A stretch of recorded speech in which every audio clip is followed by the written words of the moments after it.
Good evening and welcome to the Nightly News, brought to you by St. Rose Television at the College of St. Rose. Today is September 25th, 2017.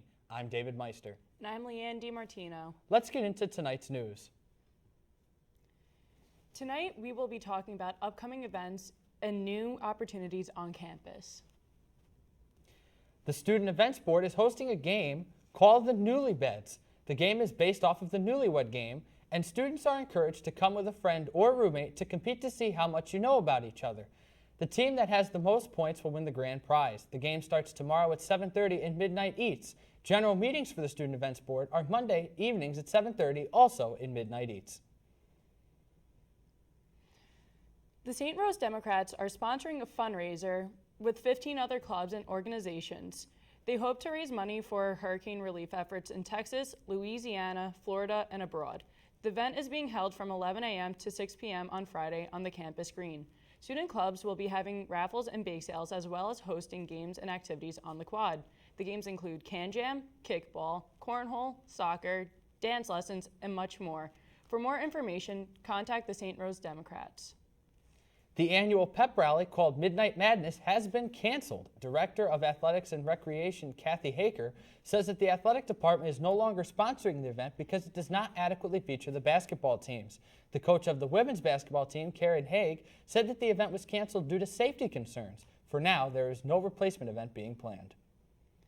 Would you like to work out while you do homework? The director of the Neil Hellman Library, Drew Urbanek, wanted to help students do just that. There are now 2 stationary workout bikes in the library that are available for students and faculty to use.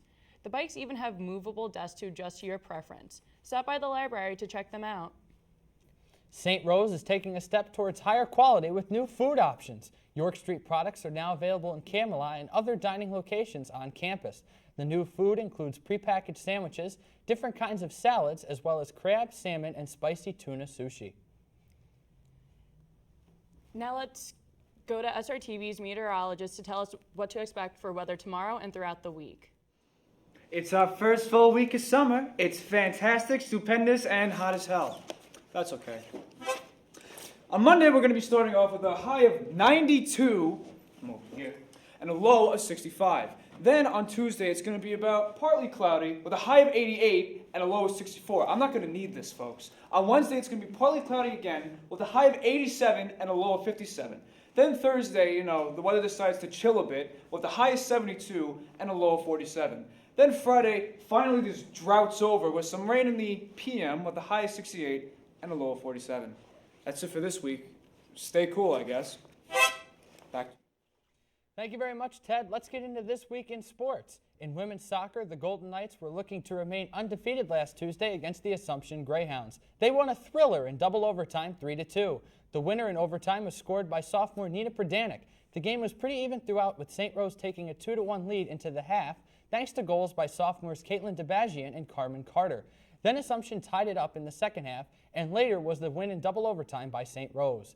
They looked to ride that momentum into Saturday against the Merrimack Warriors, where they won yet another double overtime game, this time 2-1. Pradanik once again delivered the game winner off a free kick, and the other goal scored in the second half. The Golden Knights are now 6-0-1 on the season and will look to remain unbeaten Wednesday against the Lemoyne Dolphins. In women's volleyball, St. Rose was up against the Bridgeport Purple Knights. They were swept 3-0. They looked to rebound on Saturday against the Pace Setters, where they were also swept 3-0. That match was closer, though, as St. Rose did have a chance in the first set to notch a victory, but the Setters were on a mission and closed them out. The team will now head into the NIAC tournament on Saturday.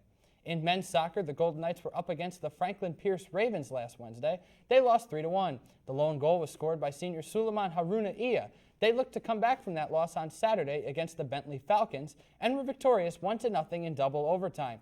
In a defensive showdown that only saw 4 shots on goal the entire match, it was broken open by junior Kyle Clemens in the 104th minute, and that's all for sports this week. Have a look now at this week's Stranger Than Fiction. Welcome to Stranger Than Fiction, the new TV show, or YouTube show, from SRTV with tons of flair, Eon. We couldn't make up this news if we tried. Tonight we'll discuss animals, how they can screw you over, video game companies too. I'm your host, Kieran Sullivan. Thanks for tuning in. Let's get weird. There was a man bit by a rattlesnake the other day. Victor Pratt of Arizona decided to do what all people do when they encounter a snake. He wanted to barbecue it because it tastes like chicken. So, much to his avail, he actually did catch the rattlesnake, so hats off to him. Unfortunately, it also bit him twice. When he picked it up, he decided to do what everyone does, take a selfie with it. After playing around with it for a few minutes, it ended up biting him in the head and the chest. Now, he was rushed to the hospital, and he did pull through. But I think he learned his lesson. Just because there's a snake, you really shouldn't do it for the vine, especially no matter how good it tastes. Stranger Than Fiction Episode 2, released on Thursday at noon on our YouTube channel. That's all we have for the nightly news this week. Thanks for watching. I'm Leanne DeMartino. And I'm David Meister. For more information on any of our stories, take a look at the Chronicle, the St. Rose newspaper, both in print and online. See you next week. Have a great night, everybody. Great job.